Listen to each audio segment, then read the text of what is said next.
في هذه الرقعة الخضراء الجميلة الأنيقة الساحرة في مدينة أكادير. كل توفيق للحسنية والرجاء في حوار كروي في قمة الكل يرشحها على أنها ستكون قمة كروية من مستوى عالي جدا بين حسنية أكادير والرجاء الرياضي.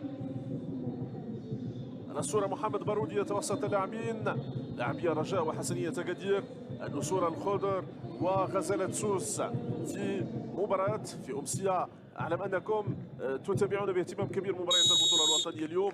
اثنين من القمم الكبرى، الرجاء الحسنية والوداد نهضة البركانية، اثنين من مباريات القمة يكتب. لمسة من الطرف الأيمن لرجاء، الحلول تظهر رجوية في هذه المباراة. الرجاء يحاول أنه يفرض شخصيته منذ البداية، يحاول أنه يصل لمرمى بعير، فيما حسنية أكادير رهان كل رهان على إيلو كابرال وعدد من العناصر اللي يقودها محمد ونجم لكي تفاجأ الرجاء ولكي تنصف هذا الدعم الجماهيري الكبير لمناصري ومحبي الحسنية. أجواء عالمية في مدرج جديد للرجاء. جول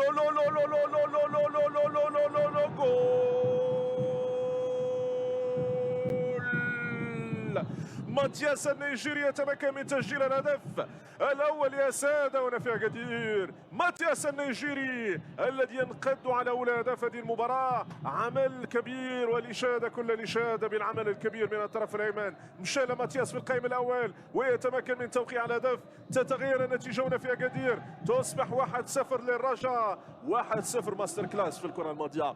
تمريره من شراره لعبها لصابر بوغرين الدينامو. قلت لكم انه دينامو صابر بوغرين. لمسه بالمقاس، بالمليمتر يا سيدي، بالمليمتر يا اخي، بالمليمتر للرجاء نحو ماتياس. صعيب انه يرفض هديه كهذه، صعيب انه ماتياس يرفض هديه مماثله التي تابعناها من صابر بوغرين. اعطاها ليه بلا قشور، اعطاها ليه جاهزه، اعطاها ليه قال له انت وضميرك سجلها، وهو في النهايه تمكن من تسجيل هذا الهدف. تصبح